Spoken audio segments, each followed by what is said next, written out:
Membahas mengenai ini, kita tergabung dengan peneliti Indef, Nailul Huda, yang akan mengkritisi dari fenomena bubble brush ini.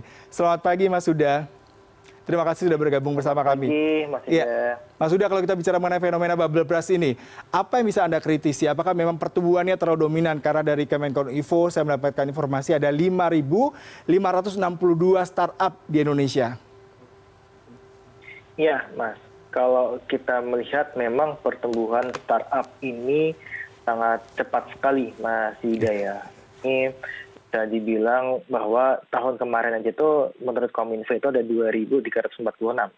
Jadi kalau sekarang ada 5.000 berarti kenaikannya 2 kali lipat gitu kan ya. Nah, ini menunjukkan apa? Menunjukkan pertumbuhan startup ini terakselerasi dengan cepat gitu, apalagi dengan adanya adanya pandemi itu mengakselerasi pertumbuhan dari startup digital gitu kan. Nah, namun sayangnya pertumbuhan dari startup digital yang sangat terakselerasi itu tidak diimbangi dengan pendanaan yang cukup, Mas Yuda gitu. Nah, makanya bisa kita bilang bahwa ya terjadilah bubble burst ini gitu. Ya, Mas, potensi bubble burst ya. Mas Huda, kalau kita bicara mengenai pendanaan, banyak sekali startup yang dalam tanda kutip membakar uang ya untuk memberikan diskon, memberikan paket-paket penawaran yang cukup kompetitif terhadap para konsumen sehingga terkesan mereka mencari keuntungan tidak terlalu cepat. Tetapi di satu sisi mereka juga harus memikirkan bagaimana mengembalikan investasi dari para investor. Apakah ini juga menjadi salah satu kendala yang mengakibatkan bubble burst ke depannya, Mas? Iya, tidak. Kalau kita lihat data dari Dealroom ya, itu menyebutkan kalau di tahun 2020 dan 2021 itu terjadi peningkatan pendanaan yang sangat-sangat signifikan, Mas Yuda. Kalau kita lihat di tahun 2019 itu pendanaan cuma 1,8 billion USD. Tapi di tahun 2020 menjadi 3,5 billion USD, tahun 2021 menjadi 10,1 billion USD. Artinya 2 tahun ini sepertinya memang tahun pendanaan startup ini besar dan mereka digunakan untuk bakar uang dan sebagainya gitu. Nah, masalahnya adalah ketika mereka bakar uang, apakah sustain gitu kan, tanpa pendanaan. Nah, di tahun 2022 sampai hari ini, itu pendanaan cuma 1,8 billion USD. Artinya turun cukup tajam dari tahun 2021 gitu. Nah, mungkin belum berakhir ya, tapi saya lihat sampai ya setengah tahun ini nggak sampai setengahnya tahun lalu gitu. Nah, artinya ini adalah berbahaya bagi beberapa startup yang dia mendapatkan pendanaan jumbo di tahun lalu, kemudian mereka menggunakan untuk bakar uang, kemudian untuk memperbesar skala usaha dan sebagainya, namun mereka tidak memikirkan bagaimana biaya kedepannya tanpa pendanaan dari investor gitu.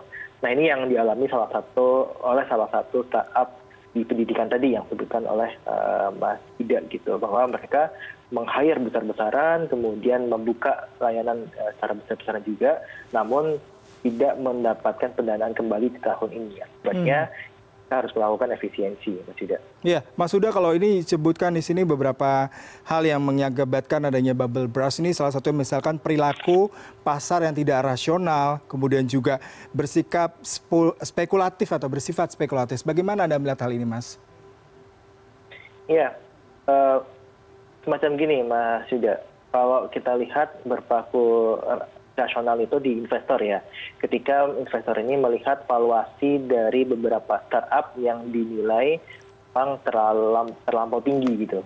Jadi istilahnya ada beberapa startup yang dia dinilai tinggi, namun kenyataannya ketika dia mengeluarkan laporan keuangan, nilainya nggak sebesar yang dilaporkan dahulunya gitu. Salah satu contohnya dulu kan ada kasusnya WeWorks ya, yang dia mengklaim valuasinya sangat besar sekali, namun ketika mau IPO itu mereka ternyata valuasinya kecil gitu loh. Jadi istilahnya ini bisa jadi ancaman juga kasus WeWork ini jadi pada startup gitu. Nah, data lainnya Mas Yuda yang ingin saya sampaikan adalah sebenarnya untuk kondisi bubble ini sudah ada potensi itu ada di fintech P2P lending gitu. Nah, kalau kita lihat data dari OJK per Januari tahun 2020 itu ada 164 pelaku fintech P2P lending. Namun ketika tahun sekarang ini ya, per Maret 2022 itu cuma ada 102 pelaku fintech P2P lending. Ini artinya adalah ada penurunan yang cukup tajam selama 2 tahun belakang gitu. Nah, ini berarti jumlah pemain di fintech P2P lending itu berkurang dengan signifikan, Mas Yuda. Nah, ini bisa dijadikan salah satu indikator bahwa ya ada beberapa pelaku fintech P2P lending yang gagal bersaing gitu. Nah, mereka kebanyakan ya gagal mendapatkan pendanaan sehingga operasional mereka terganggu dan tidak bisa bersaing dengan kompetitor, sehingga ya itu jalannya efisiensi atau bahkan lebih buruknya adalah tutup. Baik Mas, kalau kita bicara mengenai tadi ada kasus akhirnya startup banyak mem-PHK karyawannya, ratusan gitu karyawan di PHK. Apakah ini juga mempengaruhi stabilitas dari perusahaan tersebut dan bagaimana equity-nya ke depannya?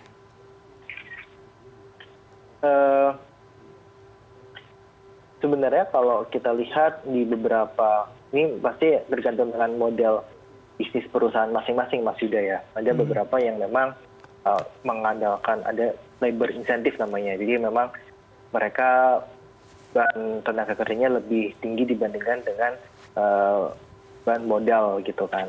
Nah, ini yang saya rasa kalau ketika mereka lebih banyak labor intensif, maka dengan adanya pengurangan pasti akan memperlebar ekuitas atau modal kerja mereka gitu. Sebenarnya seperti itu. Namun bisa disadari bahwa ya sebenarnya ini bukan cuma masalah satu perusahaan atau dua perusahaan, tapi itu masalah ekosistem digital kita yang memang relatif belum bisa beranjak atau belum bisa menemukan jalan untuk menuju profit taking gitu. Istilahnya startup kita lebih banyak ya menggelontorkan uang untuk insentif konsumen dan sebagainya gitu.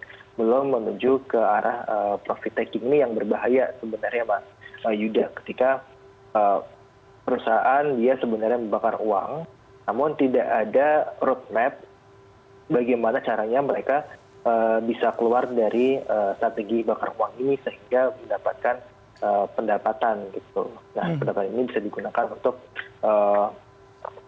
operasional gitu. Nah, salah satu sedikit cerita Mas juga itu ada sebuah startup yang dia sebelum mendapatkan pendanaan, dia bisa survive dan dia bisa bertahan gitu. Dan bisa mendapatkan keuntungan bahkan. Namun ketika mendapatkan pendanaan jumbo di tahun 2021 atau 2020 ya, itu mereka memperbesar pangsa pasar, kemudian meng-hire banyak orang, kemudian akhirnya mereka tidak mampu lagi untuk memperoleh keuntungan gitu. Nah, akhirnya mereka melakukan efisiensi gitu. Jadi pola bisnis yang akan menentukan mereka bisa bertahan atau enggak tanpa pendanaan. Ya, Mas, selalu terakhir nih strategi apa? Kalau tadi Anda sedikit banyak sudah memberikan insight bahwasanya tadi bagaimana pola perusahaan tersebut, kemudian juga pemodalan dan juga profit taking sendiri masih dalam tahapan untuk mencapai ke arah sana. Secara singkat, apa yang harus dilakukan oleh perusahaan startup Indonesia yang sekarang menjamur ini, Mas? Ya, yang pertama pasti perusahaan startup Indonesia itu saya rasa harus bisa keluar dari jebakan bootstrapping. Bootstrapping itu adalah tahap awal di mana memang modal awal yang modal pribadi gitu.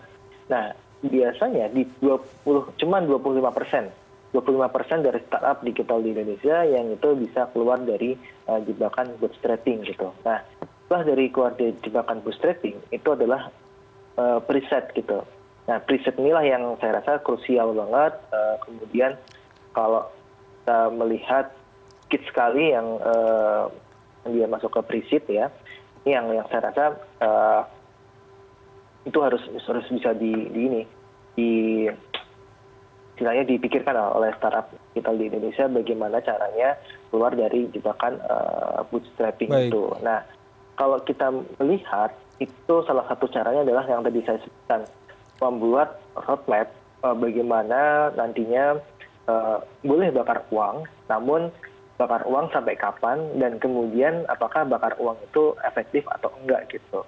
Nah, jangan-jangan bakar uang yang selama ini dilakukan itu enggak efektif gitu. Nah, kalau nggak efektif, ngapain kita terus bakar uang gitu kan. Nah, ini yang saya rasa itu harus jadi perhatian lebih dari pemilik startup digital di Indonesia. Bagaimana caranya mereka bisa keluar dari jebakan bootstrap, kemudian bisa mendapatkan